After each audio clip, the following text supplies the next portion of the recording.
Welcome, nerds, friends, and content consumers. I'm excited that you're here. What I am not excited about is doing this review, which is for the entirety of She-Hulk Season 1. I wasn't going to do it. I swore that I wasn't going to do it. And then my friend, the geeky old hog, said that he hadn't seen many women review it. And I hadn't either. So, I'm a woman of the biological variety. I've checked. And in my 40s, I thought I might be able to bring a different perspective.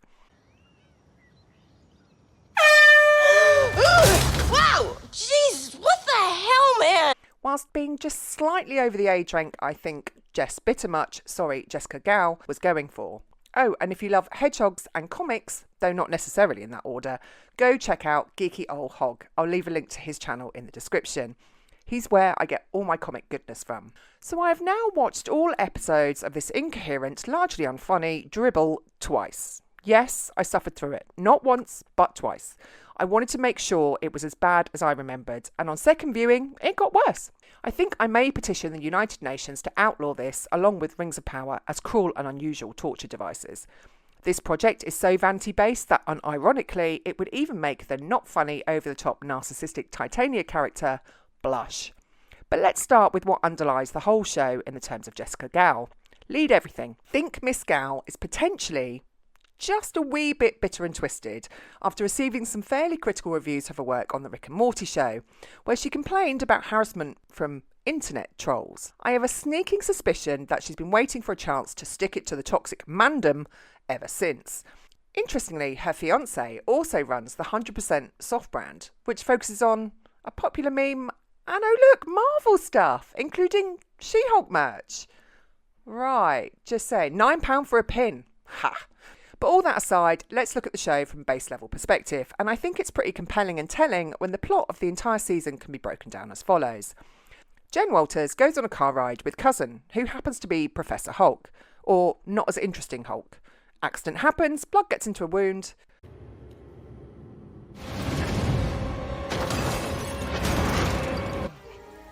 Inhibitor.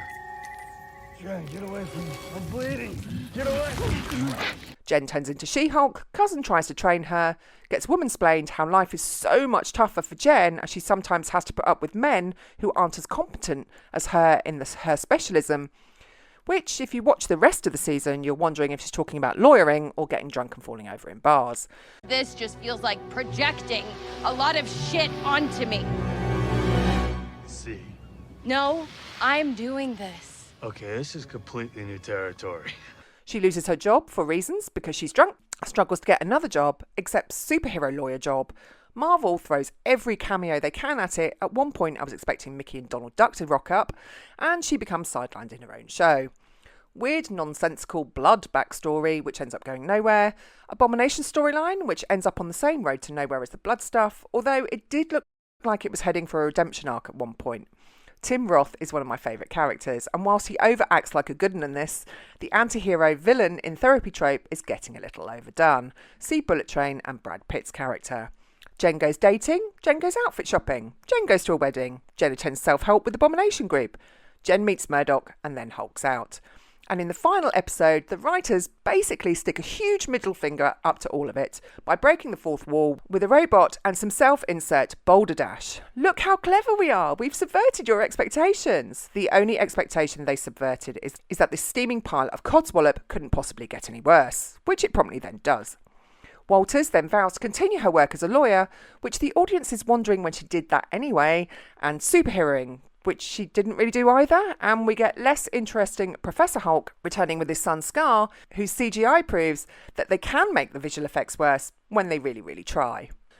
But first, I have someone here that I'd like you all to meet. This is my son, Scar. And that is the plot. No story structure, more cameos than a Disney Plus parade, and please someone tell me why they ever allowed this sewer of a show to be made. Note to Dismal Plus, annoying the fans, the ones who spend money, you know, the merch, rather than the Twitter zillennials who still live with mum and dad is not a good way to go. I don't know whether to be shocked, frustrated or even angry with this show. There are moments where the satire is good and one makes a particularly interesting comedic character and is genuinely quite funny. But that's because he is already tongue-in-cheek in the original IP. And when talking about characters, no one has an arc or learns anything or seems to have any kind of progression. I realise they sold this as a sitcom, but even in sitcoms, characters develop, they change, they learn lessons. This was supposed to be, I guess, Friends mixed with Ally McBeal and so meta, but it fails on so many levels. Whilst Jen Walters' actress does a great job when not being given rubbish dialogue and is likeable in the role, as She-Hulk she appears to turn into everything she's been moaning about for the rest of that same episode. Again, not the actress's fault. Let's address Titania. Now, I loved Jamila Jamil in The Good Place, and that is a fantasy show that is well worth a watch. And her character in that starts as a vapid, vain, self-obsessed, name-dropping, "Oh, yeah, we see what you did there." They basically just made the same character as a villain for She Sulk. The difference between the performance in The Good Place and She Sulk is that the character has an arc in The Good Place. Her acting also sucks harder than a Dyson vacuum cleaner. We got a wedding fight! It's electric!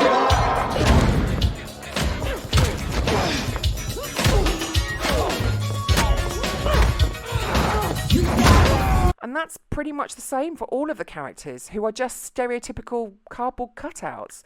Gay snarky designer chap, check. Wisecracking social media obsessed psychic, check. Beta male, pug, check. Sexist misogynist, checkmate on this one. There were so many that I'd need to do another review just to count them all. The only even slightly nice warm straight male is Jen's father, who's in it for all of 2 seconds. There were moments in the show where it genuinely started to look like it could be a nice popcorn piece of superhero fluff. But the writers were so concerned with proving that women good and men bad that it trips over its own feminazi themes and descends into self-insert shudder territory. It's been quoted that this show wasn't for men. Well, okay, that's fine, but in all that is good and decent, who the bloody hell is it for? Because it's not for women either. We're meant to believe that dating, getting drunk every night and basically not being very good at our job, while simultaneously believing it's all men's fault, is something to look up to. No, it's not. If you'd given Jen a journey, if you'd not needed to have her ace as the Hulk, only to have a Hulk out in the revenge porn scene in the penultimate episode, then maybe, just maybe, you could have kept us rooting for Jen. But every episode screams bitter and twisted and becomes a parody of the very message they're trying to convey. The She-Hulk comic wasn't written for women either, and I think everyone at Dismal Plus has just completely lost their minds. We're all just so sick of the message.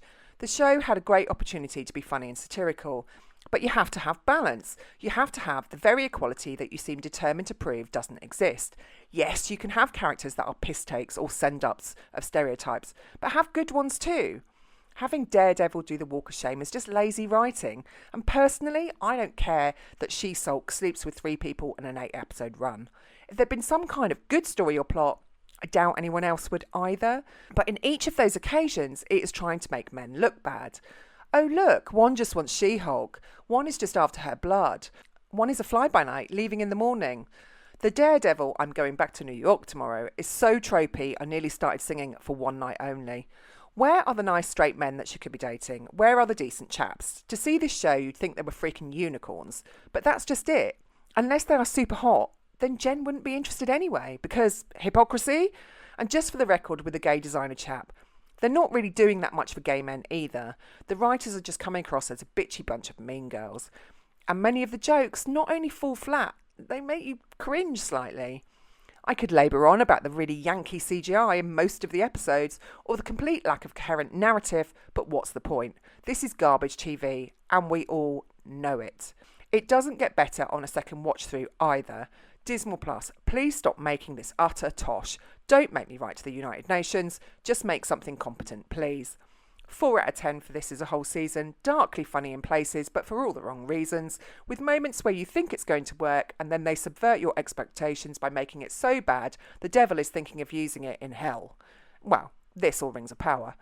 I face-palmed so hard it will take me weeks to get rid of the bruises. If you like this review, you know what to do, and I've been Midlife Nerded.